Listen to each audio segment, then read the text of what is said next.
जिन्होंने खाद की मात्रा डेढ़ी प्रयोग करी है उन किसानों के लिए ही मैं ये अब जो है एक्सपेरिमेंट मेन मेरे दिखाने का मतलब ये है। जब हम बिजाई करते हैं अगेती बिजाई करने के बाद ज़्यादा खाद पानी देते हैं तो जो है क्रॉप की फसल की बढ़वार ज़्यादा होती है। जैसे आप यहाँ दिखाई देने लग रही है, ये 50-55 दिन की फसल है और इसके अंदर आपको दिखाई दे रहा है भी कितना फुटाव है, कितना पत्तियों का जो आपस में निकली हुई है ज़्यादा। जिस तरह चारे के अंदर जई के अंदर जिस तरह हमारी किस्में निकलती है उसी तरीके से जिस तरह चारे वाली फसल है ऐसे दिखाई देने लग रही है। अगर इस तरह की 50-55 दिन पे आपकी स्थिति आती है तो ही आपने ग्रोथ रेगुलेटर वृद्धि नियंत्रकों का प्रयोग करना है। करना कब है? पहला जो आपको बताया गया है कि तने की पहली गांठ बनते समय और 50-55 दिन बिजाई के बाद ये जो अवस्था है उसके ऊपर करनी है। तो ये 50-55 दिन की अवस्था है, इसके ऊपर आप देख सकते हो। ऐसी स्थिति अगर आपके खेत में हो कि 50-55 दिन पे भी ये लॉजिंग गिरने की संभावना सी हो रही है, ये आप में दिखाई देने लग रही है, आपको देख सकते हो ऐसे। अगर इस तरह की स्थिति है तो आपने वृद्धि नियंत्रकों का प्रयोग करना है। क्या है वृद्धि नियंत्रक? वृद्धि नियंत्रक में एक तो है क्लोरमिक्वाट 0.2%। क्लोरमिक्वाट जो है लियोसिन के नाम से जो आता है वो आपने लेना है। लियोसिन 0.2% का मतलब ये है कि 2 मिलीलीटर दवाई 1 लीटर पानी में, 200 लीटर पानी आपने प्रति एकड़ इस्तेमाल करना है तो 400 मिलीलीटर दवाई प्रति एकड़ के अंदर लियोसिन डालनी है। उसके साथ में क्या डालना है?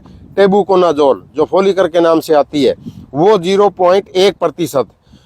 उसका 0.1% का मतलब 1 मिलीलीटर दवाई 1 लीटर पानी में, 200 लीटर पानी है तो 200 मिलीलीटर दवाई होगी। अब कई किसान भाई वहाँ जाके उसकी कंसंट्रेशन देखते हैं कि ये जो है फोलिकर है, ये टेबुकोनाजोल है वो 30 cc है या 30% है, कैसी है? आपको ये बताया गया है कि लियोसिन दवाई है वो 400 मिलीलीटर और फोलिकर जो है वो 200 मिलीलीटर 200 लीटर पानी में घोल के और आपने ऐसी जो 50-55 दिन पे स्टेज है उसके ऊपर आपने स्प्रे करनी है। दूसरी स्प्रे आपने करनी 80-85 दिन पे, जब झंडा पत्ता निकलता है, जब बाल निकलने वाली होती है, जब बाल गाभे के अंदर आ जाए उस टाइम आपने करनी है। तो ये 2 स्प्रे आप करोगे तो इससे क्या फ़ायदा होगा? इससे आपकी जो इसकी बढ़वार है वो 8-10 सेंटीमीटर कम हो जाएगी और जो तना अंदर से थोथा है ये बाद में जैसे बढ़ता जाएगा तो ये यहाँ से जो तना अंदर से बनता है ये थोथा हो जाता है। तो ये तने की जो पहली गांठ है यहाँ बननी स्टार्ट हो गई है तो इस स्टेज के ऊपर हम इसकी रिकमेंडेशन देते हैं।